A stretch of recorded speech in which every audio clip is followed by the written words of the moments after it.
Cable Access TV just wants to make an announcement, something you may not know. So before we start, we're going to have Tom talk for a minute. Thank you, Brenda. So, I'm Tom Spitaleri. I'm the board president, the interim director of Lawrence Community Access TV. You've seen me here filming for months. So, what I want to tell you tonight is, some people have said Hellcat's dead. If I had $1 every time I heard that, I'd be a millionaire today. Hellcat's alive and well. We just did some stuff to make sure we're alive and well. Good one, Rich. So, Hey, $2 bill. $2 bill, even better, yes. So we will be continuing to film all the events like we have. Now, I just want to give you guys a quick heads up. The city took us and stopped our money about a year ago. We've been living off of savings for the last year, filming everything for free in the city and beyond. Now, I want you to go home tonight and look at your cable bill. Okay? Everybody loves a cable bill, right? I bet they're all about, what, 25 bucks a piece? Yeah, that was back in 1983, I think. 72. 72. Oh, 72, yeah, you're probably right about that, too. If you look at your cable bill, right here, you're going to see that every month you pay $36.20 for 3 public access stations. $36.20 out of your bill goes for 3 public access stations. They took us off the air a year ago. You guys haven't had a 3 public access station in this city for over 3 years. Since I've been on the board of directors, because first they had trouble with the government station. Then they had trouble with the school department station. That was down for a while. You're paying for 3 stations. That's over $435 a year per cable rate customer. Times that. Cable will not give me the numbers, how many are in, and that's just for Xfinity. That doesn't include Verizon. I haven't been able to find somebody with a Verizon bill to see what Verizon charges. Because they have 3 stations too, they would have. So, it's up to you guys now. I mean, we have attorneys. We are moving forward now. We got some extra money and a lot of money coming to us now. So we're gonna start moving forward with lawsuits. But the pay raise, you guys should be going after your cable companies and ordering them to give back your public access station, because you're paying for it. And the city has done nothing about it. And we've been off the air since March of last year. But we film everything. You can check us out on YouTube. Everything we've done is on YouTube. Lawrence Community Access TV's YouTube page. Every show that we've done in the last year and prior years is up there, and all these meetings are showing up there too. It usually takes about 2 or 3 days after the meeting and it'll be up on the air. And we have weekly shows called Rosie and Russell from the Front Row, religious shows, and the Rosie and Russell shows really catch a heat in this city. So come on down and check that out. So I just wanted to give you guys a heads up what was going on with cable. If you have any questions, you can ask me now, later, whenever. All right, I want to thank everybody and thank Brenda for having me come up and speak about this. Thank you guys. Thank you. And you guys can use the microphone too. It's right here. Well, thank you, sir.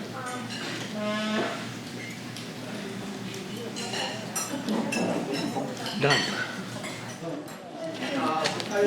Good evening. I know it's a little early, but hey, it's a good time to start. All right, what happened this weekend? What did everybody do? Change the clocks. So what does that mean you have to check? Check your batteries. I checked mine. Did you check your detectors? Even with the sealed lithium-ion batteries, you can check your detectors, make sure they work. Who did? Oh, we need more hands than that. You guys got homework tonight. I get my homework. Oh boy. Okay, so that's just a safety thing every year. You got to make sure they work, because we do get spiders and bugs, and things wear out batteries, even with the sealed lithium-ion batteries. So I don't have a lot for you tonight. So most recently, our most recent fire was February 17th, President's Day. We had a fire over on Cross Street, 3-alarm fire. It was a 3-decker, it was electrical in nature. And once again, what have I said I've had every year every fire I've had since I've been here? Illegal apartment in the basements. There were 4 bedrooms, a kitchen, a bathroom, and 2 utility closets. The stairway was nailed shut so they couldn't get out, and there was only 1 back door out. Totally illegal. I don't know how we've escaped a tragedy, but we have. The guys did a great job. They put the fire out. We kept it to 3 alarms, 1 building, mostly on the 3rd floor. It was started by illegal electrical work. They did electrical work to make an apartment up there and didn't pull a permit. Into a box, there were 6 wires going into a box. Way too many. So most of our fires can be prevented. It can be prevented, but people need to follow the rules, pull the permits, have it inspected by the electrical inspector. Don't live where it's illegal. If you're living in a legal apartment, I want you to be safe. We're not out to try to kick you out. We want to keep you safe. Smoke and CO detectors. Good news. Our new ladder truck is in service. The Quint, it's on South Broadway, your district.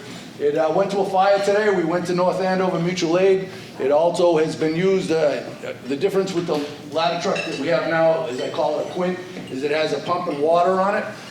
So that gives every station that we have in Lawrence water capability with a pump. So that'll improve our ISO rating, which is what your fire insurance is based on. They've used it already. We had a telephone alarm for a car fire up against the building. They were first. They were able to pull the line, put the fire up before the other trucks even got there. So it makes a difference. What it does, it's not replacing a pump. It just gives the crew a choice because it can only do one job. They can either be an engine company or they can be a ladder company. But it gives them the choice when they get there. If fire's raging and the next truck is delayed for some reason, people are trapped, they can pull a line and attack the fire. So it's in service. It's a great truck. It's beautiful. We had some incidents with it already, so that's going well. We also have just received this month our pump. Our new engine has arrived. We're training on it. They'll be training on it tomorrow. Then it's going back for a minor repair that we found something wrong with it. They're going to fix. But it's going to become the new Engine 6. We got it with a grant, just like we got this ladder truck. Well, the majority of it was a grant because of the airport. So it'll have foam capability. It is going to go up at Howard Street Engine 6. Then Engine 6, which is a nice, fairly new 2-year-old Pierce, is going to go to Engine 8, replace the 10-year-old KME that we have. So we're actually starting to replace the trucks that we replaced when I got here, and we're putting a truck into reserve at the 10-year mark, which is really what you're supposed to be doing. So we're actually on a good schedule right now. Let's hope we can keep it going. But that'll be in service probably within a month. Yes, I have to keep putting my glasses on and off, I'm sorry.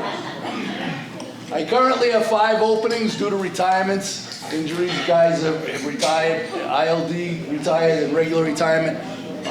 We've had a very difficult time trying to get lists with civil service because of my friends over here on the left, and as well as my department and personnel. We've been working hard to straighten out all the issues, and it's been accomplished. So we now have requested a list to get names. So what happens if you know anybody in the list is I've asked for 12 positions because I want to have you ready for the future. The expected retirees this year. They send out 2 plus 1. So if I ask for 5, they'll send out 10 and then 1. So 11 names will get cards. They sign if they want to work in Lawrence. They come in, then they'll do interviews, background checks. It's a lengthy process, which is why I wanted to do more than we actually have, because I have other people scheduled to retire this year.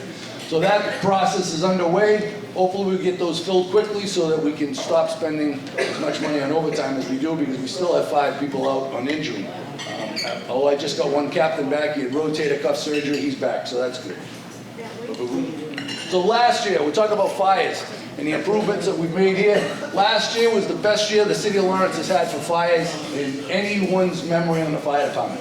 We only had 3 multiple alarm fires in the entire year of 2024, which, if you follow fires at all in the city of Lawrence, that's pretty incredible. Nobody on the job can remember anything as slow as that. In fact, Deputy McGinnis, who's my statistician who follows most stuff, said he doesn't even remember anything better than 1995 when we had less than 10. So we only had 3. So that's really great. I think that's because we have a different attitude about it. You see something, say something, we go to medicals, we do an alarm sound, the guy sees something wrong, they contact fire prevention. Fire prevention goes in there and tries to fix the problem before we have a bigger problem. And we also have a very aggressive, highly trained, skilled fire department who goes in there and kicks butt, keeps the fires small, which is better for all of us. Better for the firefighters, less injuries, better for you, for your home, better for the whole city. And that is all I have for you this quarter. Try to keep it short and sweet. Yes, ma'am. We just wanted to send out condolences to you and the loss of your brother. Oh, thank you. Yes, last Sunday my younger brother suddenly died. So we just buried him. Well, we didn't really get buried, cremated. We just had his services Saturday. His last words, he just picked up something kind of heavy for his wife. Kind of comical, sort of. Black humor, the dark humor of the fire service. He came in, he said to his wife, he said, geez, that'd give you a heart attack. She said, sit down, relax. He sat down, he died. How's that go? Well, irony a little there, huh? Thank you very much, Brenda. Appreciate it.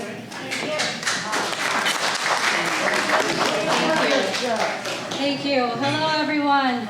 Happy to be here. Sorry I'm a little late. Stephanie Conte, District 8 City Councilor. I am going to keep my update short. I do have an annual review for the city clerk to attend to right after this.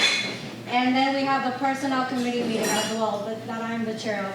I'm a little late because I just got back from having a meeting with Mayor Brian DePena regarding packages being stolen from my porches, and also a car theft that happened recently in our district, particularly in the Mount Vernon neighborhood. I was in this meeting with Captain, congratulations on your promotion, Captain Cirillo, and Chief Bonilla, and then the mayor. Oh, yep. And then the mayor held on to me for a bit longer on other issues, but we came up with a plan to combat these issues that I'm not going to state for safety reasons. I don't want this to get out in the public and those committing these crimes to know the efforts that the Lawrence Police is going to implement. Now, I'm going to actually leave it up to you guys if it's good to state publicly, but that's how I feel about it. I want to make sure that what we discuss is successful and hopefully reduces the concerns that you guys share with me via Facebook. Now, speaking of Facebook, one thing that Captain Cirillo did reiterate to me, and we continue to reiterate to constituents of District E and all over the city of Lawrence, if you do not report directly to Lawrence Police Department, they do not have that data. I was given the data of District E of all the police activity from September 1st to February 28th, I believe. Most, even the smallest incidents are not being reported to Lawrence Police. Instead, what people are doing are going directly to Facebook or social media and commenting their frustrations there. So because of that, they don't have the data. They can't properly analyze which areas of our district and what time frames our police patrol are needed. And that is also not helpful. So I want to re-emphasize, reiterate, please, please, please call LPD directly. If you don't feel comfortable, please contact me directly. Do not post it on Facebook because I'm not always on Facebook or I won't see it right away. My number and I think Brenda has my number, myself, for anyone that needs it or wants it after this. But by now, I'm hoping that you guys have my information. But please, please, report that directly. My second update is we are making strides on the police chief search committee. I'm happy to report that we did last week chose the semi-finalists that are going to move on to the next stage of the recruitment process. I am the city council that was appointed by the council president to serve on this committee. And I think the mayor appointed 6 people to serve on this committee. I do have to say, this committee has been working really well. everyone has been doing their due diligence on every single candidate that was presented to us. And I am proud and confident to say that the individuals that are moving on to the next round are very, very qualified. And that the committee did work well together and made sure that the top priority was the city of Lawrence and its citizens.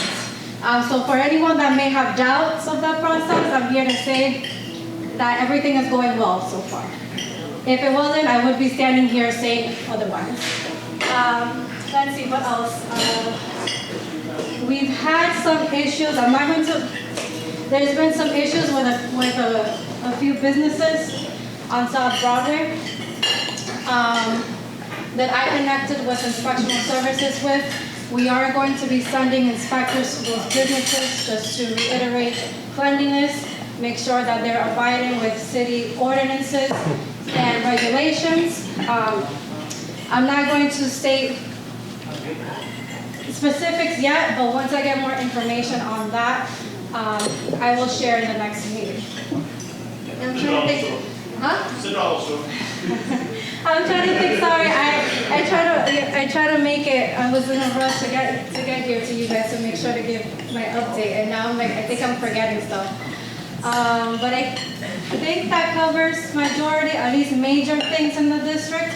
I know there are smaller issues going on that I've been in contact. There was issues during the snowstorms. I've been in contact with LPD about it.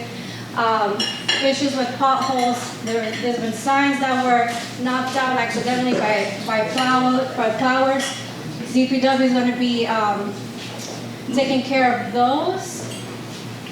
And I think that's all I can think of now. But whatever I'm forgetting, I will bring it back next time. Yes. Stephanie, how about next winter when we have bad storms? The inspectional services goes out and take pictures of the people that don't come out and shovel. A lot of them on Andover Street. So funny how you mentioned that. You just reminded me of something. We did have a meeting with the towing companies.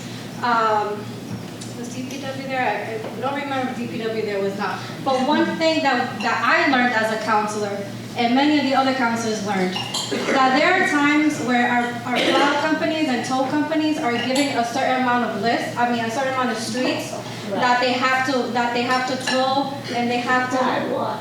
The sidewalks were mentioned too, but particularly regarding the streets. We learned, and this came from the towing companies, that they would go tow the cars, and then DPW would not plow that area. So people were getting their cars towed, and then DPW would not go back and plow. So that was something that we learned, that we have addressed.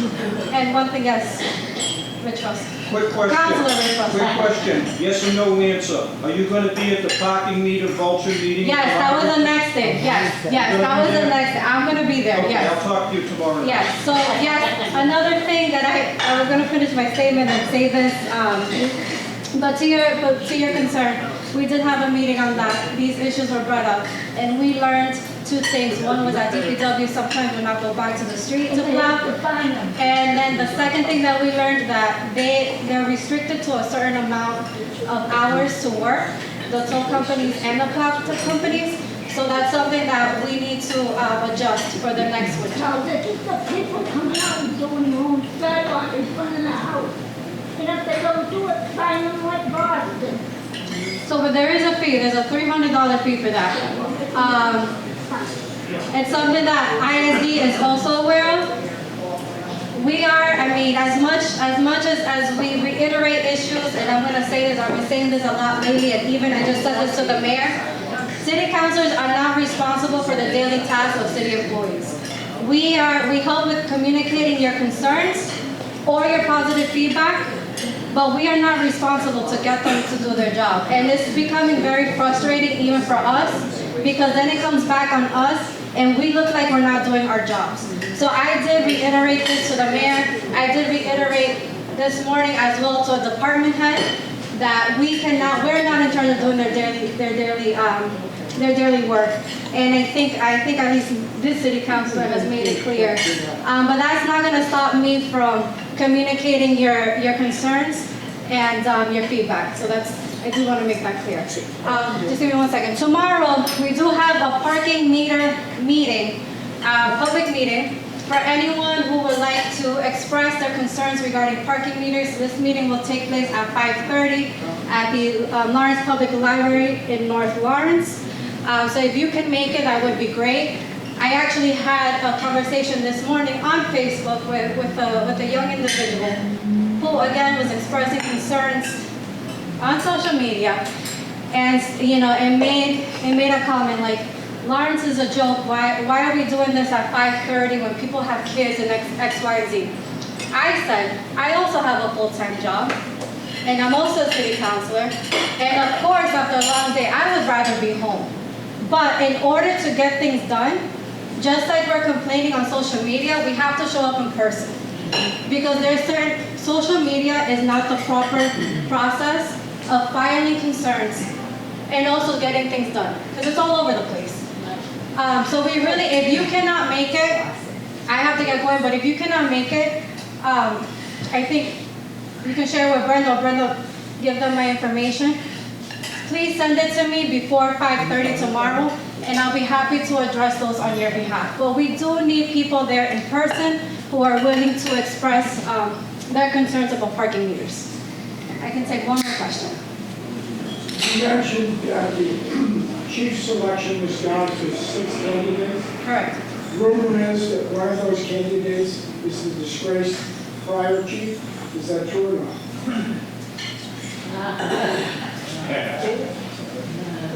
Sounds like a yes, huh? It's a no, actually. It's a no? It's a no. But thank you for that question. Like I mentioned, I am very proud of the work. And here's one thing: I don't want to discredit the work of this committee. There were doubts with people that were appointed. I do want to say that the work that we have done together thus far has been, even to my surprise a little bit, has been really, really good. We made sure to select the best of the best. The list overall was very, very tough. I'm going to personally say it was very tough because there was a lot of highly qualified individuals. We had a list of 12 to review. Our most recent meeting was last week. We're scheduling a meeting coming up either next week or the following week. So that's what I'm going to say about that. You're welcome. Real fast question. With the zoning in the city, they're putting in apartments everywhere. I don't know if they consider spaces for cars. So as a result, your cars all, you have a lot of cars and you have a lot of people living in these apartments and they all have 1, 2, 3 cars. So it makes it very difficult to find parking in the city. I know in my street, I'm not in your district, but in my street, they have added several apartments. Which street are you on? Phillip Street. But they've added put in a lot of apartments. And all these people have at least 2 or 3 cars. So I just got a concern from this wonderful lady on Phillip Street. She's not in my district, she's Mark LaPlante's constituent. But regarding parking, apartments, the growth of our city, this is one thing. Those who attend the meetings regularly, those who pay attention to the city council meetings, is something that myself, Councilor LaPlante, and I believe there was one more, I'm forgetting, but several councilors have mentioned that we are accepting too much housing, that there isn't a master plan for the overall city. So we're growing rapidly. That means, because of the growth, I'm going to keep it real, we do not have enough resources for our emergency responders. We do not have enough resources to keep up with the wear and tear of our community overall. And these are things that have been voiced to department heads, and they are very aware. Last time I checked in on this, I was told that the next step is to come up with a plan. So that's what I have as of right now. I checked in on this about a month and a half ago. But it is something, aside from Phillips Street, it's something that we're experiencing on Mount Vernon Street, which I attended the planning board meeting for last week. And it is a concern. If there are any housing projects that you believe may not be, that were not assessed properly and may need like further consideration, please make sure to contact City Hall. The departments responsible for this, we have the building commissioner, inspectional services, and then the boards, planning boards, and zoning boards. All their information, their contact information is online. If you do need help with that, you can reach out to me, you can reach out to your neighborhood association president. But yeah, please, like, with anything aside from policing concerns, people don't know what's going on if we don't voice them. We're only one counselor for each district. We only have 3 counselors at large. There's only so much we can do individually. So if you guys can help us out and report things or let us know like how you're doing now, let us know when things occur. That would be a big help for us as well. Yes. I know you're busy. Do we have any of our police department on that list of chiefs? Because last time I read, they had a list. So I'm not. You're not allowed to say Yeah. who. But I think it's really, really sad if we don't. We have the most wonderful police department. Very talented. So Jeannie's editor. I think what I'm going to say about that is, once again, the committee put the city first. In terms of the 6th, I made the semifinal, later as semifinalist. Whether external or internal, the list of the 6, they're superb individuals. And whoever ends up being honored the role of permanent police chief at the end, I believe the community will be happy with. But then they would have to prove it. You will find out soon who made it. Yeah, that's right. But I can't state who. Yes. Thank you. Sorry. Is there any type of update on what's going on with any type of residents that are technically not supposed to be here, like illegal ICE deportation, things like that? And I know we have a heavy congestion of people that technically aren't supposed to be here, that don't help add to the safety of our city. So I'm just curious to know what the update is on. I do know that in 2014, I believe, or 2017, I don't 100% remember the date, but the city did pass the Trust Act for the community.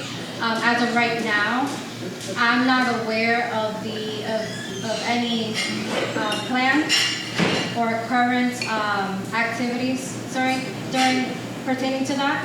But I am more than happy to find out. I do have your contact info. More than happy to find out for you, and I will get back to you. But I really don't, and I don't want to lie either. I really don't have an answer for you at the moment. I have one question. I've lived on my street for 4 years. Never, ever has it been paid. Got potholes, calling the city, DPW. Are you telling me you have no? No, which street? Grant Road. Grand Road. You're actually on the list. Grand You told Road me that is 2 years on the ago. list. So I will find out where we're at with it. But yes, you've been. I think we're gonna have a sinkhole. Yeah, I'll follow up with that because you are one of the 5 priorities that I sent over to DPW, Grant Road. So I'll see where we're at. Yeah. Thank you. You're welcome. Excuse me, how you doing? Any other? All right. I do have 3 missed calls from the council president, so I need to go to the review. But thank you so much for your time. I'm sorry this is so short. For those that may have additional questions, if you have my contact, please contact me. If you don't, Brenda has all my information, so please make sure to get it from her before you leave. Thank you. Thank you. We're next? All right, we're next. Good evening, everyone. Nice to be here. Congratulations, Captain. Thank you, sir. He's got a bigger head now. Come on, my head's small. Just a couple of quick things. I don't want to steal the chief's thunder, but a lot of good positive things happened at the police department. We had recent promotions. The chief will get into that. We've got 5 brand new police officers out of the academy, which is always exciting. They're in their FTO program, and again, the chief will expand on that. And we have 6 to 12 currently in the process of going to the academy. So again, some good positive things happening moving forward. Some of the stuff that we're doing on the community policing side, we just received the FY25 traffic grant. That we received over $52,000. Some of that's for equipment. I don't know if in some of your neighborhoods you saw some of the speed boards that have gone up. I know there's some of them in Mount Vernon, portable speed boards. So again, the grant pays for a lot of that. For a lot of that stuff, and as well as enforcement. So again, with that money, officers can be deployed into the neighborhoods, and we have 6 campaigns during the course of the year. Some of them are distracted driving, speeding, pedestrian safety, and OUI or drunk driving operations with the Massachusetts State Police. So again, you'll see these guys out there. We'll target different areas in the city, different dangerous crosswalks. But again, this is where Councilor Infante talked about your input is important. Please get a hold of myself, the counselor, Brenda, if you're having any traffic issues in your neighborhood or any issues like that, get a hold of us. Very important, crime reporting. Why is that important, do you think? Statistic, very good. We only have so many police officers out there, right? So again, you need to be the eyes and ears for us. You know, we're never going to tell them that you told us, but we need that information. That's how we direct our patrols. So again, if you're getting packages stolen and nobody's calling us, guess what? We don't know about it, right?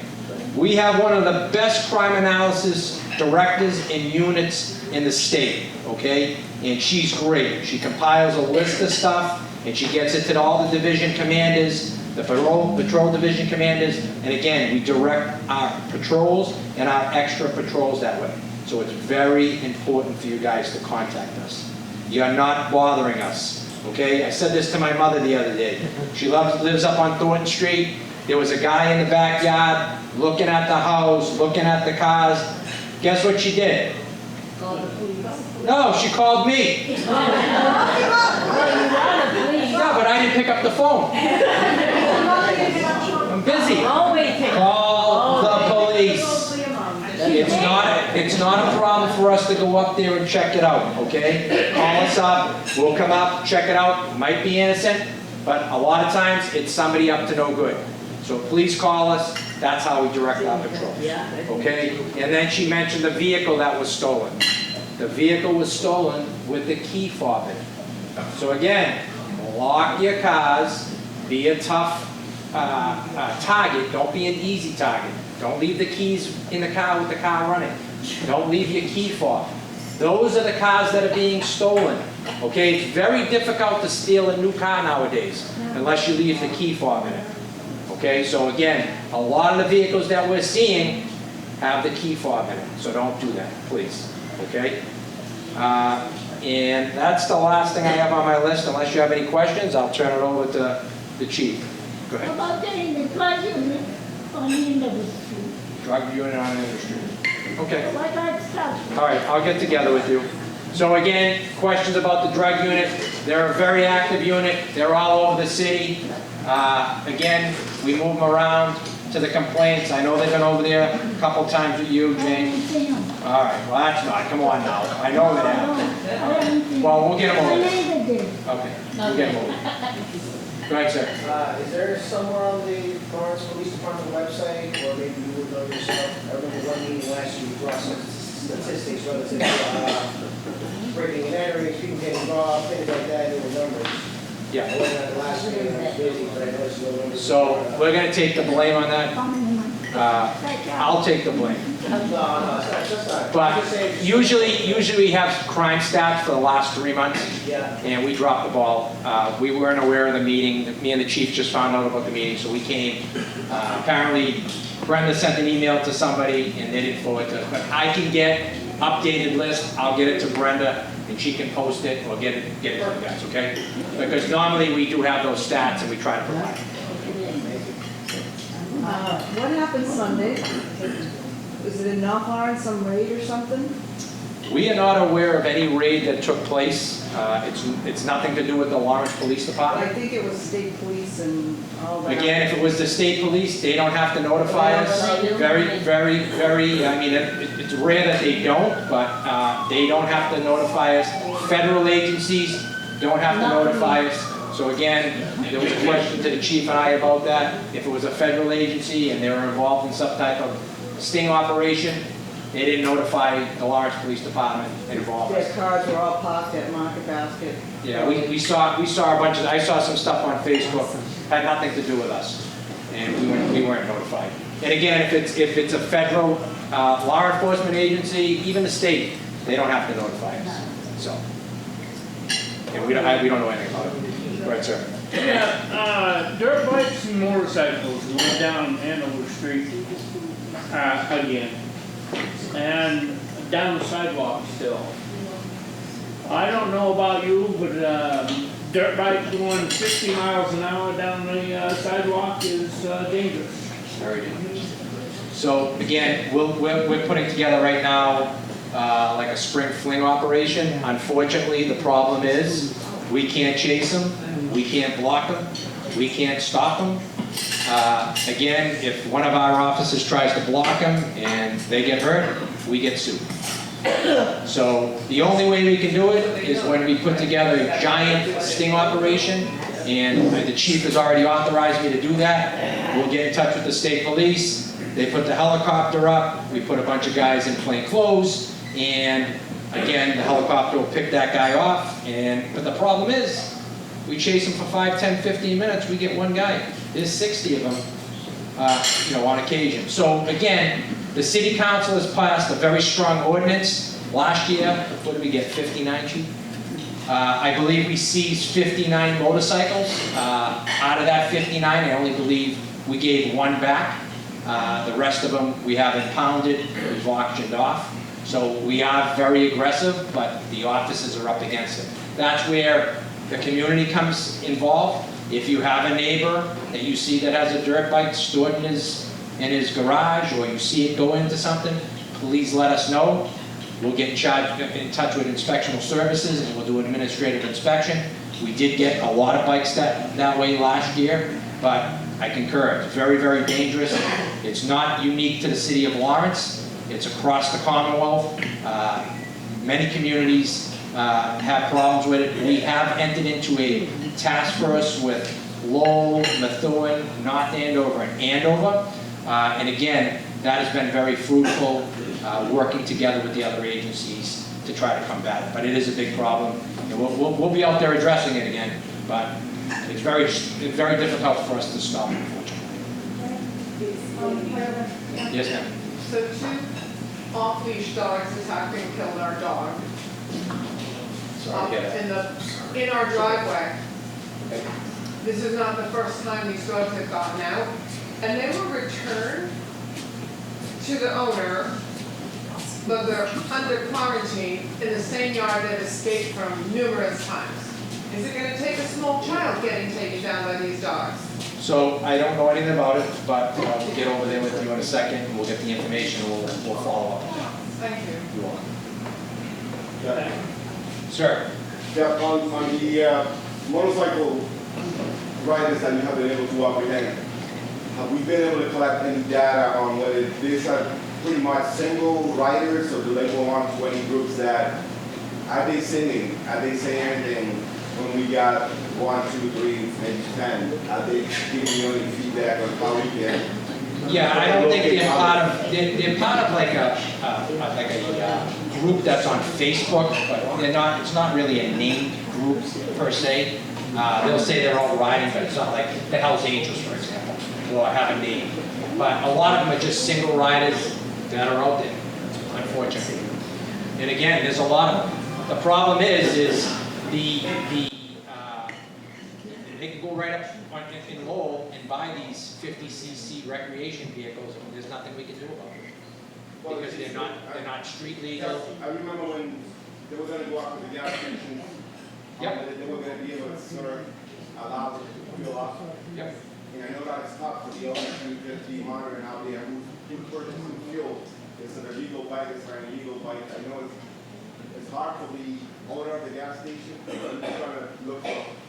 Yeah, so that's in the ordinance, that the gas stations can be fined for giving them gas, but what we found was, they're just going up and doing it, or right over the border in Andover.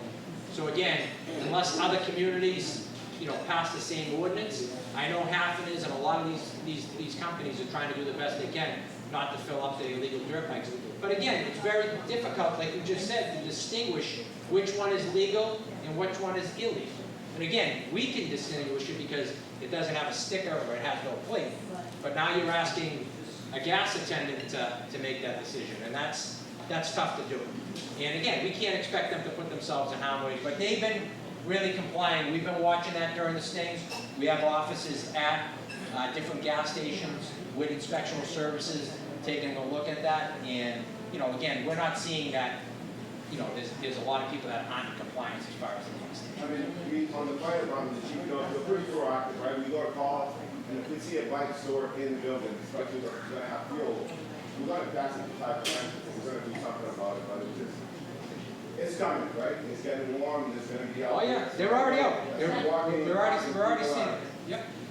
So again, we're going to be out there. We'll conduct a lot of stings. I mean, we have a lot of officers that are really involved and proactive in that area. But again, you got to remember, they can't chase them.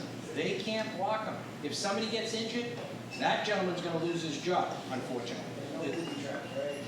You can't booby trap. You can't do any of that stuff. No, as much as we might want to, we can't do any of that, unfortunately.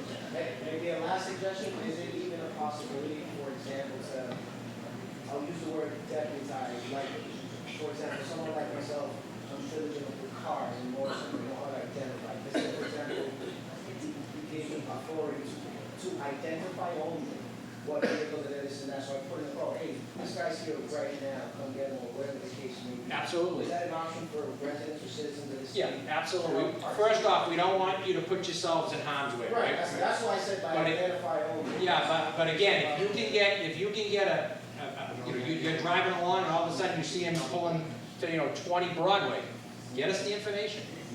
I'll be happy to leave my card, I'll leave my cell phone, get me the information, all anonymous, and then that way there we can go to that location with inspectional services in the fire department and take that vehicle. And the ordinance gives us the power to take that.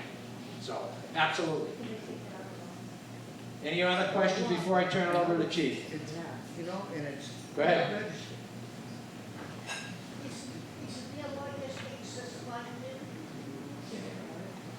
Can't hear you, Sal. Go ahead, say it one more time, Sally. Excessive lighting?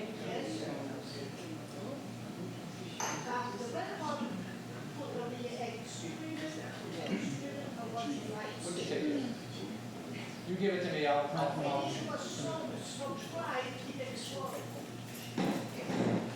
yeah, I'll give it to you in a second. We'll take care of it. You got it. Go ahead, chief, here you go, sorry.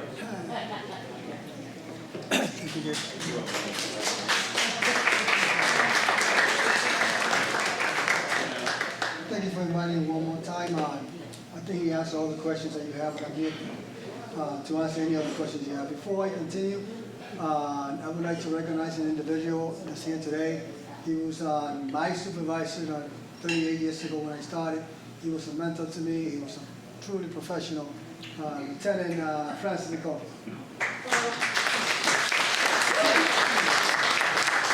And I would also like to recognize the Methuen City Councilor, Nelly Soto, that's here in the back.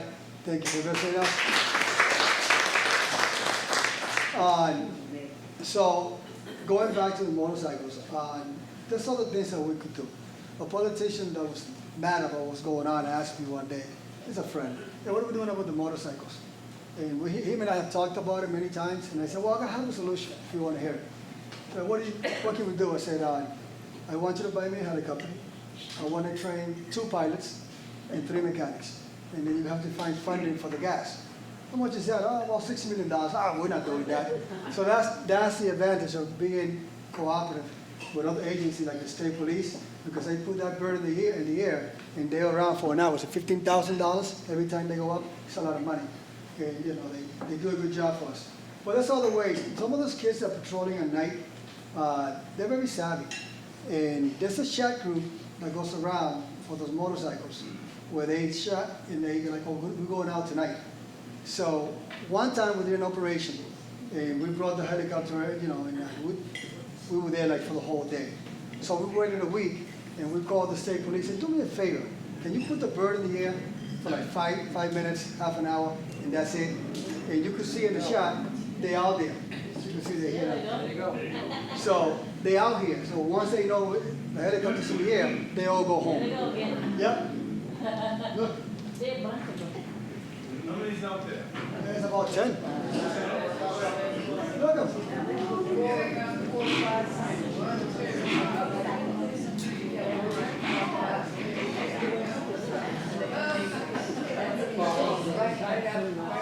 And you know what's funny is if you're driving down the road and you see them, just park your car. Don't try to pass them, just park it. What they do is they surround you. They did it to me, and I was in full uniform. Trying to provoke me. So it's very dangerous. So one day I'm working in my undercover car, and I'm a supervisor, and I followed them the whole night. And 5 of them parked at 159 Andover Street, and I had the address. So the next day I reported it, guess what happened? We went the next day and took them. So some of those kids are very savvy at night. They know they can't chase them, but something like this, somebody calls it in, we have cameras, and we could follow them. And some of these kids will follow them on their phone with the camera for the whole night. Like we found out when they were keeping those motorcycles on Water Street, there's an address there. And I'm pretty sure the fire department had been in that address. There's about 5 or 6, like 10 of them on Water Street. So we don't have to chase them. Let them go home. Because now we got them on video, how many license run and all that. So that's another way we could fight that. Now, a little update. He was talking about the 5 cadets that just started. So when they first started, the first day in the academy, I wanted to go there to see them so they could see me. So when I seen them, I said, oh man, we're in trouble. This kid, they're like overweight, you know, it's a new breed, they're kind of lazy. I mean, you take the test and you don't get ready for this. So I was like, that's it. They're not going to make it. Because the class before, we put 5 and only 1 graduated, right? So this time around, we're doing the interview. We interviewed 13 already. And I'm looking at this kid, like, we're in trouble. So what I did was I assigned my academy instructor. And I said, listen, talk to these kids and have them go to the academy, Northern Essex, every Saturday if they want. And I want you to teach them how to run. They don't even know how to run. So they took the first 8, and only 3 did okay. The rest, young kids, 23, 24, couldn't run. But they were committed. I said, we want to do this. So the next step was like, they don't know how to eat.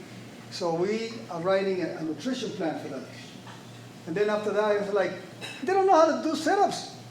Well, we're teaching them how to do that too. And the last thing we're doing is talking to them about the academics. Because we see kids that are in good shape, they could run, they could wrestle. I mean, they're good kids. But they don't have the academics to pass the academy. So we want to make sure that now that we got 13 candidates, that if we put them in the academy, we're going to prepare them before they go to the academy to make sure they're ready. Because I don't understand, you know you want to be a police officer. You took the test, you get to this point, and you're not ready. So now we have to start the process again. Remember, before this academy, we got 5, and only 1 made it. So we put all this effort for nothing. So I want to make sure now that if we have 13, that we keep them. And we're going to do everything in our power for them to make it to those 26 weeks. So that's one thing. The other thing is that the new building is on time, it's on the budget. So that's good. So that will be opening next fall. Another thing is that we ordered 5 new cruisers. They're on the way. The way they do them now, they have to build them for you. So we're waiting for that sometime in April. We're going to be getting those 5 cruisers. One more thing is, if I'm not forgetting, I wrote it down.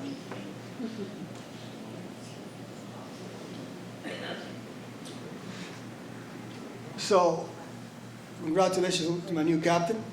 You know, people kept talking about him, and you know, he's a good man. And he's embedded in the community. He knows the community. He's responsible for every major event. I've been there, and every time I call him to do something for me, and sometimes I know it's impossible to do, he says, "I'll get it done," and he gets it done. So that was a good candidate. I'm proud of that. Another thing that I wanted you to know is that let me tell you how hard your police department is working. The numbers that we're putting up, you know, every year are impressive. Okay, your Lawrence Police Department in the year 2024 responded to 50,131 calls. That's a lot of calls. My brother-in-law is a police sergeant in Roxbury, and they're taking 125 calls for service. That's Boston, and we're taking almost half of that in a year.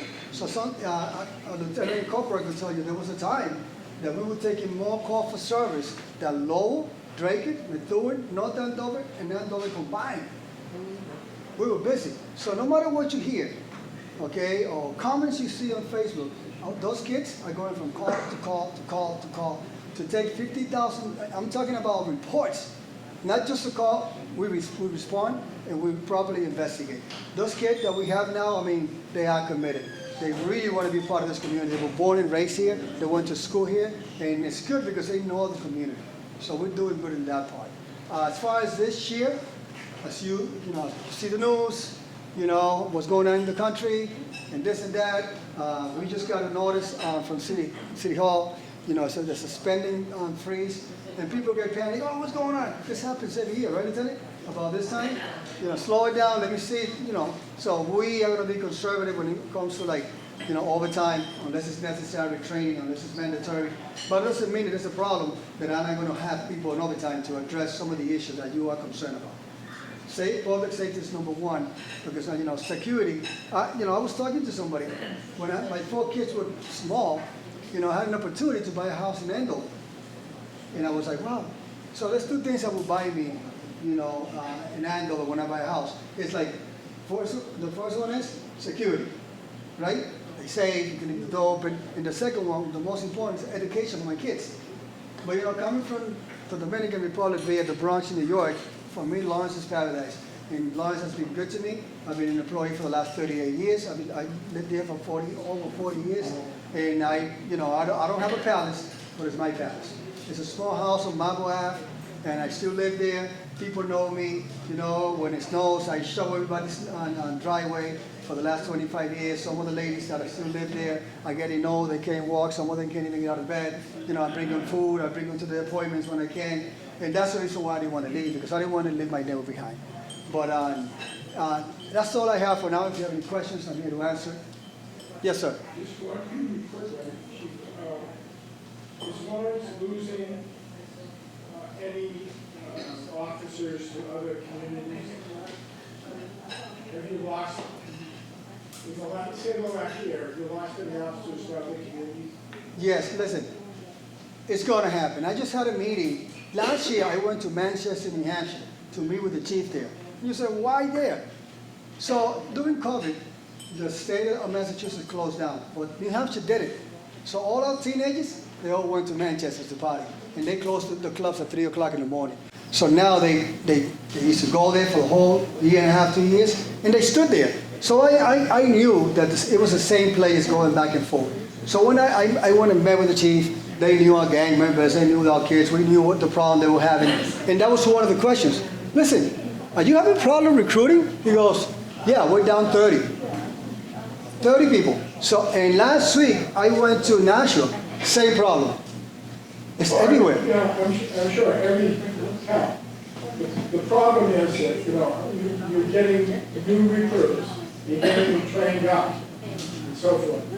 Are we in danger of losing some of those folks to other cities, towns, either because of pay or hours or? Well, so with this new contract, we had a kid that went to McDougal for better money, and he just came back to us. because now we have a good contract and things are moving forward. I could tell you that there's at least 3 officers that live in Lowell, took the test. They got a call, and I'm thinking I'm going to lose some more money. But we're so close now in pay that they say, you know what, I love my city, I'm not going anywhere. Another kid that Newburyport hired, and he gave me his letter of resignation, remember the other day? And the next day he goes, I can't do it to the city, I don't want to move. I want to stay here. Pay is good, you know, all my friends are here, and I always go back to this. We have one officer who found a better job, a better opportunity in Tennessee, and she wanted to move there. But guess what? She got the job, and 5 of her friends, police officer friends, rented a U-Haul and brought her there. And guess what? She just came back, and they went and got her back. Things are getting better. But like I said before, it's going to be a tough year. You hear the news, you know, budget problem, money problem. But, you know, we're going to work through that. Don't worry about it. For us, security is the first thing. So, any other questions? You know, when somebody leaves, like she went to Tennessee, and she comes back, do you have any problem taking her back or taking them back? Look, even the guys that went to the state police missed this department. It's not the same. It's not the same. You know, some of the guys that went to the state police, they said, like, listen, it's been like 3 months I haven't talked to my lieutenant. I don't even know who he is, because you go from home to the highway. So there's no sense of community. Here, I could tell you this. DC Sergeant Charlie Sadie. The other day I get a call from a lieutenant in the midnight. He goes, Chief, I know we have a meeting tomorrow. You mind if I'm the first one presented? I said, yeah, no problem. What's going on? Oh, we're going to go to the cemetery. There was a lot of snow, and we're going to clean all that. I said, you know, let me cancel the meeting. I go with your chief. Nothing to do with you. There's a midnight. It's a different breed, and they stay together. So they went and cleaned the whole thing, and then the following day they brought flowers. And then the day that the family was going, they weren't there. And I was puzzled. And I saw him. I said, why come you weren't there? I said, well, we cleaned it for the family. We had all day yesterday. So this is how close they are. It's a tight family. And when I went to the graduation for these 5 guys, I saw them the first day, and I was like, oh my God. I went week 13 because I had training myself, and they were looking really good. And for graduation, they were robots. So I talked to the family, and I said, listen, don't be afraid. Give us your son and daughter, we're going to take care of them.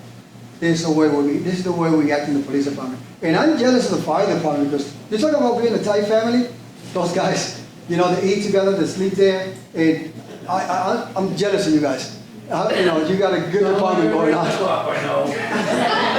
Yes, ma'am. To the academy.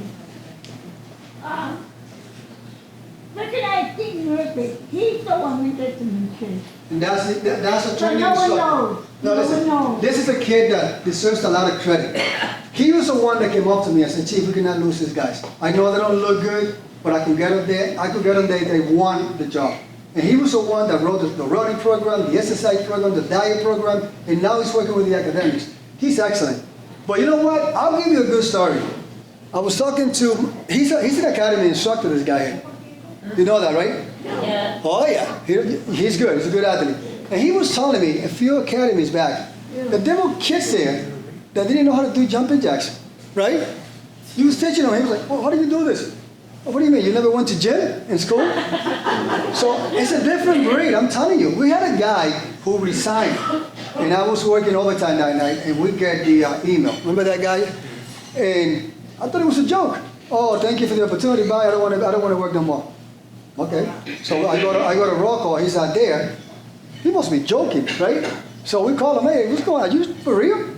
I said, no, nothing to do with you guys. I just, you know, my girlfriend lives in Brockton, and I want to, yeah, well, bring the gun back and the badge. Okay, I got to return it? Yes, you do. And guess what? This is the reason why he resigned.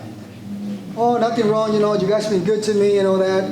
3 months later, he wants to go to unemployment, so we go to a hearing. You know the excuse was? Oh, they're too busy. They only give me 20 minutes for lunch. I said, dude, we're busy here. You know, hey, he quit. Then he wanted to come back, but then something happened. But this kid's a different breed. It's not like before, Lieutenant. I remember one time this happened to me. So I'm driving with a partner. I'm new. I don't know anything.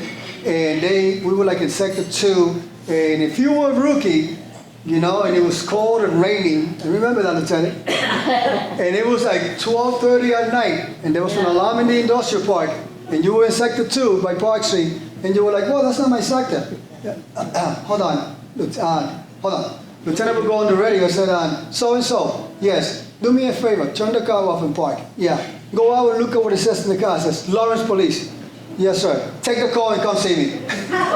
Those were the days. Now, this kid is like, and you have to guide them. So what I do as a police chief, I talk to these kids, and for me, it's a teaching moment because they don't understand. It's a different breed. Even my kids, my oldest always mad at me about something. I say, are you mad because I didn't buy you the fire truck when you were 4? I'll buy you one now. It's kind of complaining. And he's 37. It's a different breed. Any other questions? Yes, Manny. Has either the city or have you, through your department, has anybody flirt with incentivizing or requiring X from new recruits when they come in? I know that sometimes we talk incentivizing money, and the city will say, well, the budget, we don't have the money to be offering to try to keep our officers more money so they don't fly out from Methuen or other cities that will pay more. How we thought about incentivizing or requiring it, so can they commit that they would have to be here a year, 2 years, 3 years before they can ladder out? Is that something that has been played with, contemplated, or? So that's an excellent question, and I wish I, would have talked at the beginning. But listen, when I went to Manchester, I had that in my mind. I said, listen, are you losing guys? I said, yeah, we are. We can't keep them. They're babies. They don't want to work. They don't want to work overtime. They just want to work 8 hours and go home. Most of them live with their parents. And I said, what about giving a bonus? He goes, well, you do that if you want. I don't like doing it.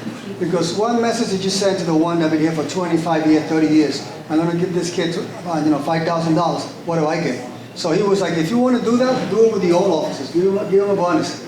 They'll appreciate it. Because the new kids don't know any better. And I get it. But I thought about it, but it's not something I could do right now. As far as losing guys, for example, one of my officers was going to go to Lowell, all set to go, going in the door, so it's going to make $10,000 more. But that person needed to be on early nights for the next 8 years, and she has a baby. And she's in the daytime. I'm not going to sacrifice my family for $10,000. That's just the way they are. And the friends that they had here, they don't want to leave behind. It's a community, it's a family, and they love being here. Right now, we are with the new promotions. I'm going to be assigning Jay to recruiting, and recruiting meaning new officers and lateral transfers. And in that, we're going to make a nice brochure, showing the new police department, the SWAT team, where we're going. And I believe the new contract they're going to get is going to be reasonable, and that's going to keep some other people here. And with this, I finish. There was an individual that I met at one of the trainings, and everywhere I go, and they ask about the Lawrence Police Department, I always say that the Lawrence Police Department is the hardest working police department in the country right now. Because we don't, it is true. And I gotta admit that. But I was talking to a police commander from Cambridge. We went to a training together. And he was telling me, do you know that a police officer in Cambridge with a master's degree in criminal justice, in the door is $140,000? I said, are you kidding me?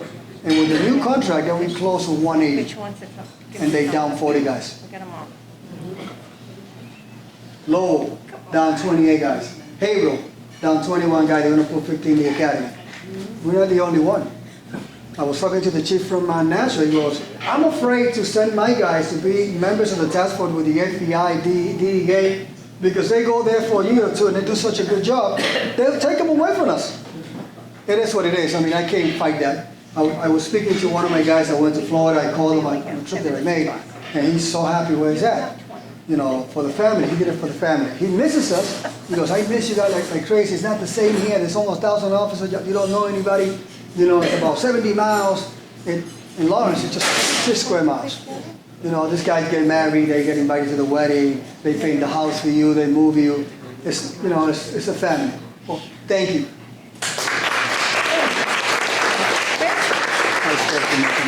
You did.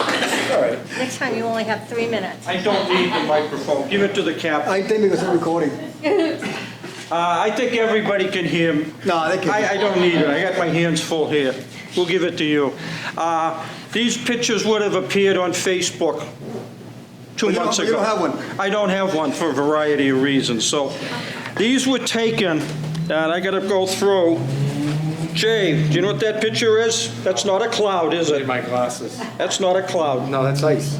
Yes, that's ice. This was January 20th, 2025. Jay, this is Officer Edie of the Pink Handcuff Brigade going, Jay, that doesn't look like a marshmallow floating in hot cocoa. This was the cold water thing for the plunge, okay? Now, here's the two of them. I mean, I spent time with the 82nd Airborne. I know the routine. Stand in the door, well, there's the dive master. 3, 2, 1, jump. And Edie goes, gee, that water looks cold. Thank you.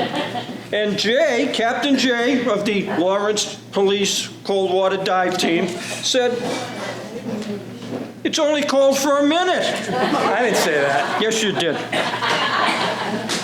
This is after they came out.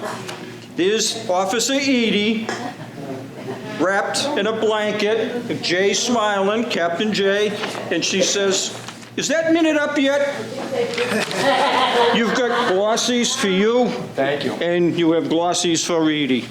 And So what he's talking about is we did a polar plunge for Special Olympics. January 20th. January 20th. 38 degrees. 38 degrees the water. The water was 38 degrees, the wind chill was Mine was 10, and the temperature was 23. There you go.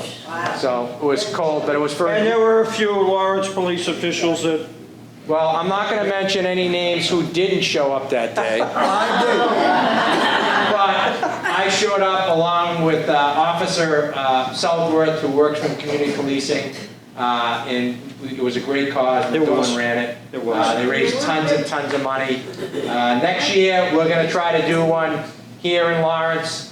On an 85-degree day. No, it's going to be the same thing. We're going to get Chief Moriarty. Notice he's shaking his head, Chief yeah, sure. Manny? Manny. Of course. Hey, Marilyn. Manny promised to run the next turkey run in Andover. He promised that. But anyways, it was a good cause. Thank you for taking those pictures. Like I said, they would have been posted, but I got to save them for the appropriate time. Okay, I do have to apologize for my attire. I do have to apologize for my attire. The 25 St. Patrick's Days I've lived in Lawrence, I have learned one thing. There are two groups of people in Lawrence. Those that wish that are Irish, and then those that are Irish. Happy St. Patrick's Day. And next, Pat Mariano, give us a update on the modern school. Welcome back, Pat. Thank you. Yes, welcome back.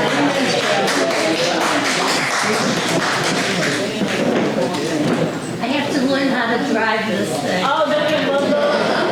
Right there. Want me to sit there? Get the feet on.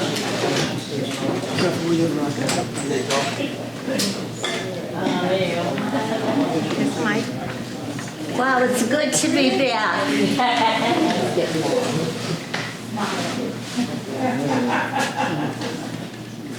Don't help her. You may have to hold the mic. Oh, yeah. Good evening. It is so great to see all of you again. I would love to say that I was on a 4-month European cruise, but the truth of the matter was that I was touring the Boston hospitals. I really don't remember too much from the early weeks of my hospitalization. My family tells me that I didn't recognize them, my word retrieval was poor, and we didn't know what was going to happen with me. But about 3 weeks into my stay, I began to rally, and I earned the name of the Miracle Girl at Brigham and Women. So let's look forward. God has given me another chance, a chance to continue my dedication particularly to the Lawrence Public Schools. I would be remiss if I didn't take a moment to say that I have been blessed with an amazing family. Chrissy, who's hiding over there someplace, is doing everything for me, almost like a watchdog. I think that while I was in the hospital, her and my son Joe took my phone away, my computer, my iPad, so I had no way of communicating with anybody. Of course, they formed the Joe Get Mom through this terrible time, and that was like a group they formed. And Ken here, who's my daughter's boyfriend, has joined that crew. All right, so I'm going to stop talking about health, and we're going to go forward. I have many things that happened while I was gone, and I'm not sure if you know about them. So on January 10th, LPS had a memorable visit from the Boston Red Sox. Almost all of them came and visited the high school as well as the South Lawrence East. You have to excuse me because I'm still getting acclimated to reading. More than 20 current champions, players, coaches, including Alex Cora and the World Series champion Jason Veritek, visited Lawrence High School. They did numerous classroom visits, held a players-run skills clinic, and sat for a Q&A panel with several hundred Lawrence High School students. Multiple highlight videos, including bilingual messages from the players to students, can be found on the LPS YouTube. In 2025, Lawrence Middle School Theater Festival was held on February 1st with the Oliver, Spark, Potham, Arlington, Gilmet, and Weatherby all putting on school performances at the Performing Arts Center at the high school. Shows included SpongeBob the Musical, Willy Wonka, Aladdin, Shrek the Musical, Cinderella, and Into the Woods. For the second year in a row, LPS joined the City of Lawrence and Everyone's a Player to celebrate Girls in Sports Week from February 3rd to 8th.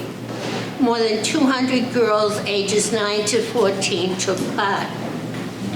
On February 10th, Education Secretary Patrick Tuckwiller, Higher Education Commissioner Noah Ortega, and other state and local education leaders visited LHS campus for the state's higher ed financial aid roadshow, promoting the historic level of financial aid available right now in Massachusetts. In February, LPS launched its first Dominican Republic Teacher Immersion Program. In partnership with the Empowerment Through Education, LPS will send 11 educators to the Dominican Republic from April 18th to the 27th to engage with Dominican communities, traditions, and educational practices. Following their return, they will have opportunities to mentor colleagues and contribute to the district-wide culturally responsive initiative. This, to me, is the highlight of what's happened since I've been gone.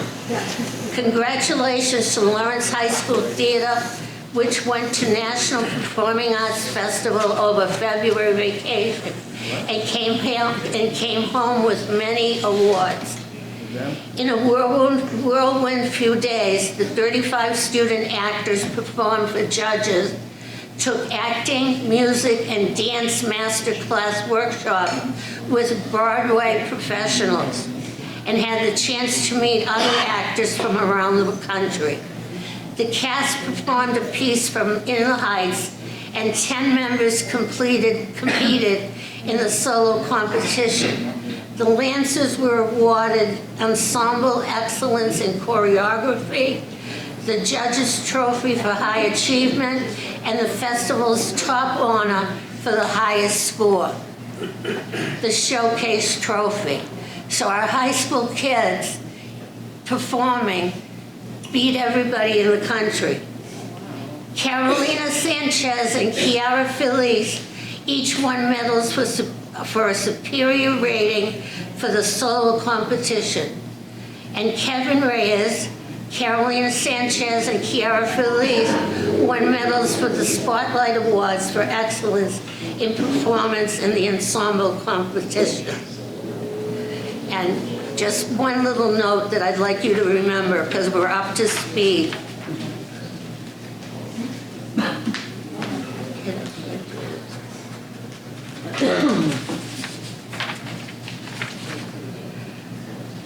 Please mark your calendars because the theater group is practicing right now for Miss Saigon.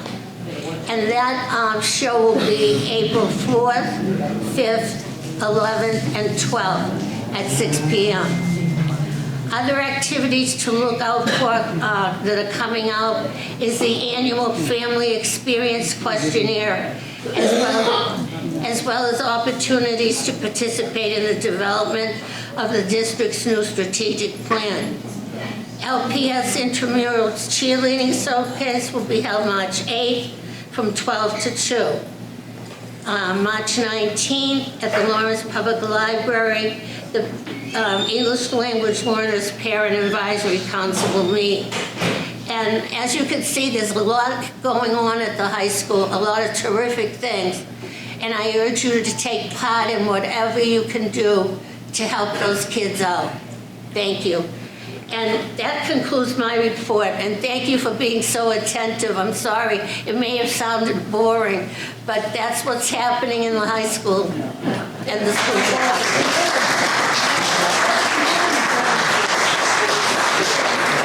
I'm sorry, Dick.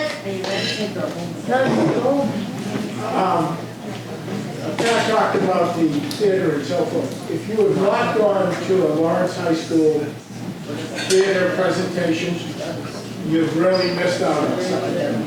These kids are incredible. So you should, I mean, you live in this city, you should support these kids. They are just incredible what you see. They're as good as any Broadway thing you'd ever seen at the festival. If you remember, I think it was the last time I was here, I had 10 tickets that we raffled. Do you remember that? That was a while ago. And then whoever won had to tell us about, I never heard if anybody reported on the show. And we went to the show. But we never saw you in the meeting after that. It was, listen, it was the best show I've ever seen at that level or any other level of kids, community theater, the whole thing. You remember the Garrett Plays in Lawrence years ago? It's good. I always remember the Garrett Plays. And these kids here, the two of us sat there with them. Holy, oh, I forgot them. I can't say that. We missed it. We had our review waiting plan. This is the first time we had a chance to see it. I say yes. I'm trying, the tickets weren't printed for today. So I'm going to arrange with Brenda. I'm going to try to get 10 more for this group. And Brenda somehow will be able to give them out to people. Okay? Because I really, you're going to love Miss Saigon. If anyone wants tickets, just give me a call. And I'll get them from Pat. And what's the catch with the tickets? You don't know what the catch is? No. If you win the ticket, what do you have to do? You have to go to the show. You have to go to the show, and then at our next meeting, tell us about it. And what was your favorite part, etc. Well, thank you for bearing with me through this speech.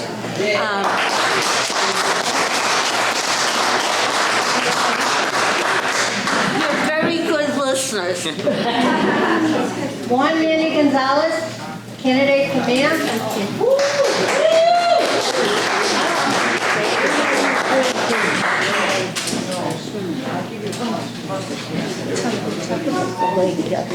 Yes, absolutely. Good evening, everyone. So Ms. Pat Mariano is trying to make excuses, as she's saying, please bear with me. We have to have the patience to just, as a respect to her for all she has done for this community. So, that's right.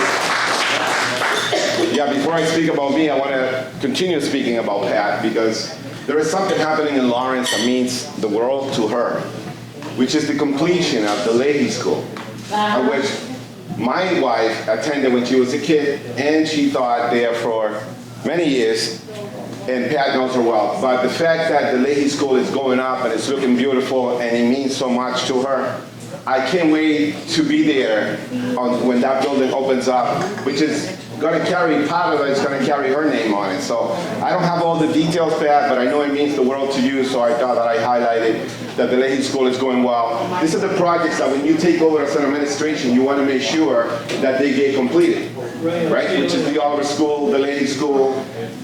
Regardless of who started it, we want to make sure that they get completed because we need those beautiful schools to be finished. Manny, if I sit for a minute. I'll come right over to you. August 18th is the ribbon cutting and the opening of the Leahy School. Put that on your calendar. August 12th is the opening and ribbon cutting of the Oliver School. Thank you, Pat. You're up to speed now. So before I speak about my campaign, which is going very well, I'm going to reintroduce myself just in case anybody here hasn't seen my face or heard my name before. So I am Juan Manny Gonzalez. I've been a firefighter in Lawrence for 29 years. So I've been a pain to the chief's neck, but I think he likes me. I like him anyway. We get along. But I also co-founded a program called Heal Lawrence. And it's a program about fire victims, helping those at their lowest, right, when they're most needed. So today we had a fire in North Andover. The chief was there with us. And so my message is that we still need to get renter's insurance to those that rent. The family on Beverly Street this morning calls me and says, is there anything you can do? I know you have a fire victims program in Lawrence, but we don't have it in North Andover. And at one point, when the gas emergencies, we partnered up with Andover and North Andover because the state gave us money to help those three communities. That money since expired, and now we are back to Heal Lawrence for Lawrence. But we have been trying to help Methuen, North Andover, and anybody else that we can, because people also donate to Heal Lawrence from different communities. So the message is, if you don't have renter's insurance and you rent, or you have family members that rent, please sit down with an insurance company of your liking, your choice, and ask about renter's insurance. How much does it cost? How much does it cover? In Lawrence, we have a lot of rental units. So in 13 years that we co-founded Heal Lawrence, we have helped hundreds of people. And we do it, it's all voluntary work. We don't get paid for it. But it's a pleasure. The state believes in us. So the last 4 years, they have given us $20,000 so we can continue helping those in need. So that's about Heal Lawrence. So now we'll flip the hat. Juan Manny Gonzalez, longtime activist, 29 years in the fire department, almost 18 years as a private investigator. As I already stated, 13 years with Heal Lawrence, a longtime coach in the city, and a man of the people. Care deeply, I could be retiring. I have 3 kids, I got 3 grandkids. But I feel that my calling is not up yet. So I got to continue serving, and I'm stepping up to run for mayor of Lawrence in 2025.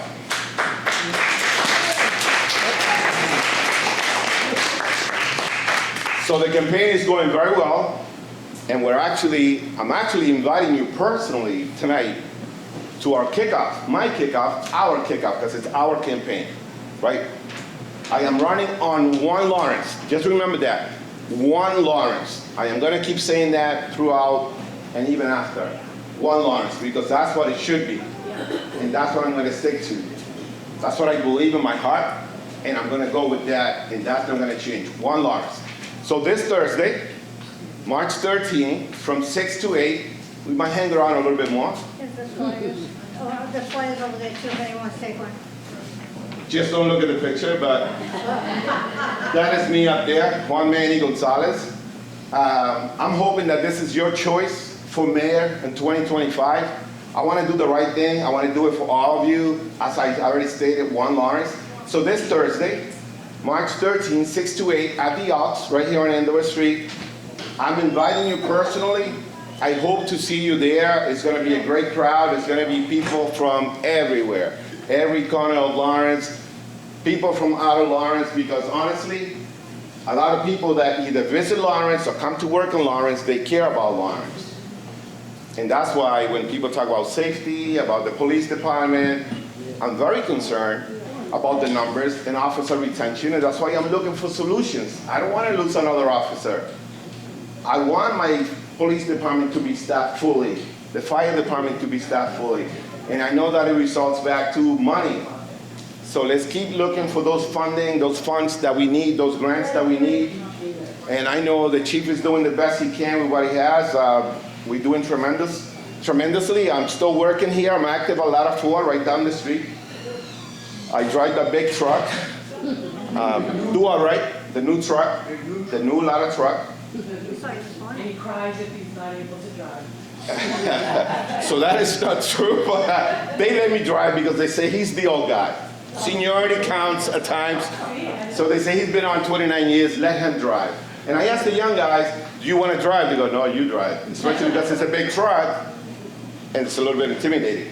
But honestly, I just want to serve the community. I'm here because I want to continue to serve and give back to the city that when I came here from Puerto Rico in 1982, I was a youngster. I didn't speak English and I was lost. But I left Puerto Rico because I wanted to find better life. And this city, the people of Lawrence have given me that chance. I met my wife on the track team at Lawrence High. I recruited her for the track team and I said, we hit it off. We have 3 beautiful kids, 3 beautiful grandkids. We live in Colonial Heights, and my love for the city is what's driven me. This is a spark, this is a fire that I don't want to put up, my passion for the city. So I just want to invite you to be part of this. I want to get the young people that a lot of times don't have a platform, they don't have a voice. I want the youth, your sons and daughters, your nieces, nephews. Please, I want them in my campaign. I want them in my administration when we get there. So to the youth, please seek me out because I will be seeking you out. You are going to have a voice on my campaign. I see a hand up from the back. Okay, so a few questions. Thank you for your efforts with Keith. That's very noble, right? Thank you. Do something that was going to fix a problem. Thank you for your service in the fire department. Pleasure.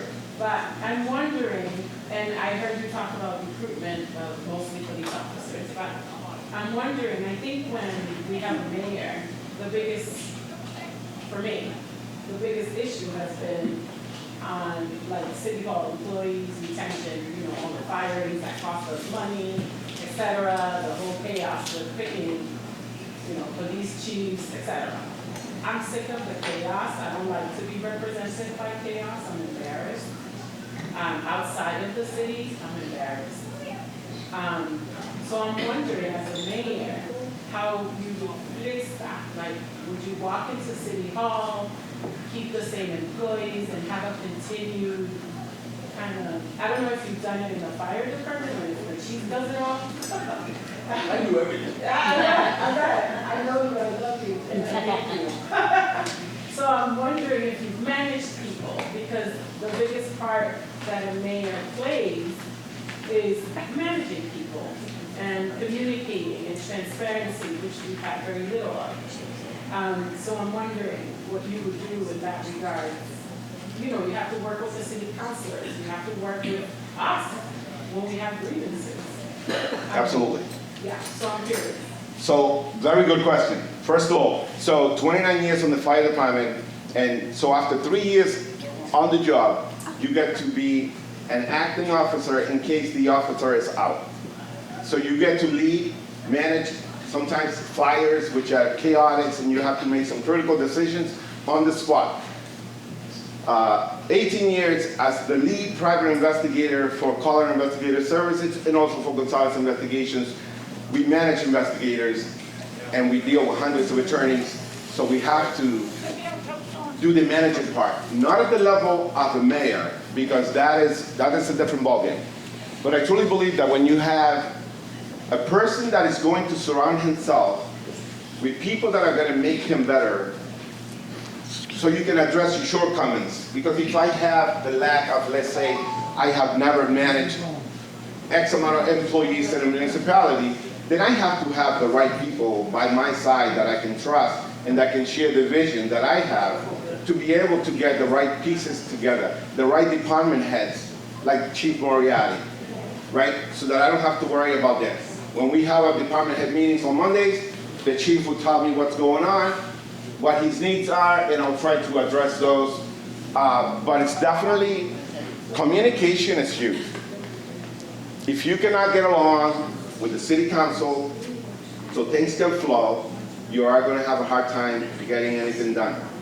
So transparency, integrity, and respect. Transparency, integrity, and respect has to be part of your plan, has to be part of you as a person. You got to have respect for those elected officials. You got to have respect for the department heads, right? I always said this to when candidates came looking for my support. I'm not a fan of any mayor that tries to balance the budget of the city on the backs of public safety, which is either cutting the police department, the fire department, or DPW, because if you look at the history, we have done that. And when a chief has to be facing, I have to close the station, he has no choice. So at times, like, people say, which one should we close? And I said, the days of Willie Latifah, he said to me, which one should I close, engine 6 or engine 8? And I said, don't even involve in this conversation. You pick, you use your weapon. I would say, find a way to keep them all open. And I know it's not easy, I know that's money. As a matter of fact, in South Lawrence, we only got 2 stations, right? Bailey Street, South Broadway. I would love to be able to, and I would definitely work extremely hard to bring another truck into South Lawrence. And the chief knows that it involves a lot of money, because it's going to bring 16 more firefighters and a firehouse. Even though we might be able to run another truck out of one of the houses, you got to have the manpower, and that is money. So definitely public safety, how to keep you safe. South Lawrence has grown so much, but we still got 2 trucks. Thank God that now we have a ladder truck that also has water on your side to cover South Lawrence West. Because if you remember when we had the big fires on Crosby Street, we came out of the station and we were there. And now we're standing there and people are saying, do something. There was nothing we can do other than make sure that everybody was out of the building. And just go to the neighboring houses, make sure everybody was out, because we had no water on that pre-existing truck that was there. Now we have a ladder truck that has water that we can at least attack the fire and keep it from spreading while the other help gets here. So I know the needs of the city. I understand public safety. We run with the police officers on a daily basis. We run with the ambulance, so we know what that is like as well. So in 29 years as a firefighter, I feel that I know Lawrence better than most people, to be honest with you, because I have been in every corner of this city. So I'm driven, I'm committed, I'm not going anywhere. I don't travel, I don't vacation much, if you know what I mean. So I am committed to Lawrence. I want to capture the progress that we have made up to this point, continue to work on that, and fix what needs to be fixed. Either eliminate or correct the mistakes that were made or things that were done the wrong way. So I have another hand on the back. For your service and your commitment to work for all of us. My question to you is, will there be any public debate between yourself and opponents between now and the election? And if not, are you open to it? Absolutely. So just so we are clear, in 2013, I threw my name in the hat and I ran for mayor of Lawrence. And I ran when Dan Rivera, Willie Antigua, Marcos Devers, and James Proctor Donahue ran in that race. And I was the person that stepped up and called for the debate, even though I was the late entry, no money, and inexperienced. But I thought that it was owed to you, the voters, the residents of the city. Let's hear about these candidates, what they're about. So I am open to a debate with whoever. I already heard from one person that he's not going to debate me. He doesn't think that I'm worth a debate. that's okay. I would do a town hall. I'll come here and talk to you guys one-on-one. But yes, I would welcome a debate. The only reason why I asked that just seems like what the lovely lady was saying earlier about the lack of transparency, things like that. It seems like we don't have enough debate. Like, see, I have a lovely gentleman running for councilor. You have an opponent to debate by chance? There's no debate. I know there's a lot of elections. There's no debate. I'm sure some people would love to see a show on the issues in our town. That's why I was bringing it up. Nothing about running for council myself at some point, but I've noticed a lot of these normal things like debate, getting people's questions on a piece of paper and then addressing it. It's not happening, but I'm too scared seeing you at your event.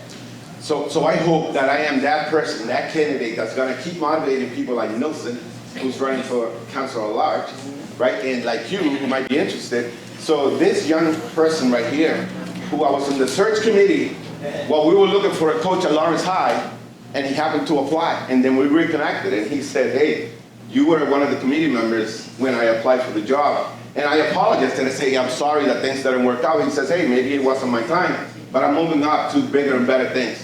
He's a professional today, and he is putting his name in the hat. So I hope that I am that candidate that can motivate others, including young people that feel that there is nothing out there for them, that if you're not part of that clique that's in right now, that you have no chance. You do have a chance.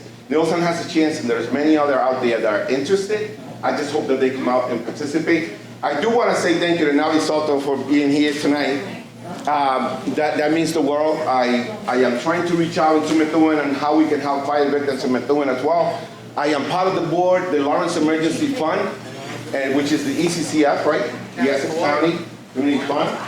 And we are trying to expand into Mayor Beauregard. So I reached out, I said, I need the application coming from you guys so that we can extend and offer help to the Methuen residents. So the same way we're doing it with North Andover, we want to do it with Methuen, because there is a need.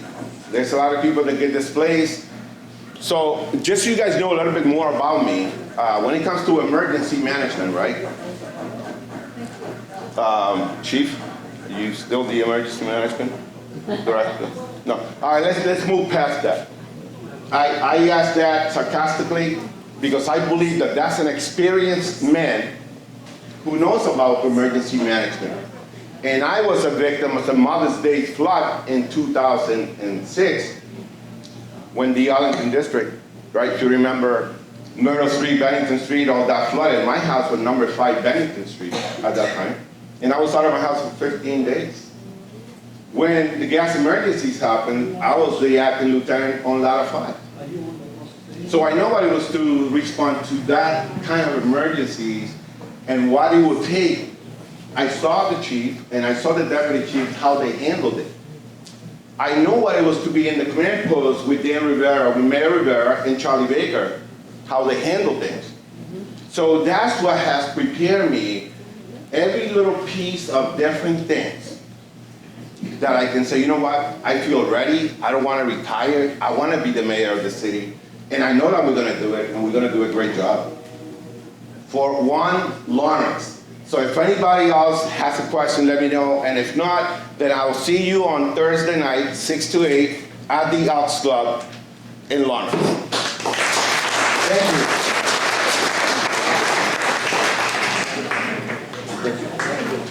Thank you.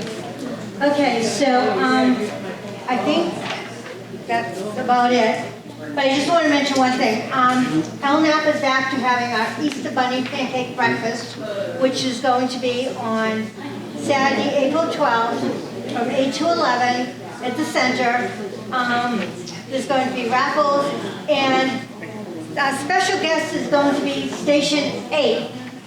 And Chief, do you want to mention? You want to talk about Station 8? Okay. So Station 8 is up on Tower Hill. And 4 of the firefighters have gotten together and they performed for kids. And they are phenomenal. They are unbelievable. So we asked if they would come and perform for our kids. So they said they would. And there's going to be pancakes, bacon, I forget what else Keith's having. But yeah, it's free and it's at the center from 8 to 11. So everyone come down, please. Come down and, have breakfast with us. And then our next meeting, I believe, is June 9th. And I think that's it. Thank you all for coming.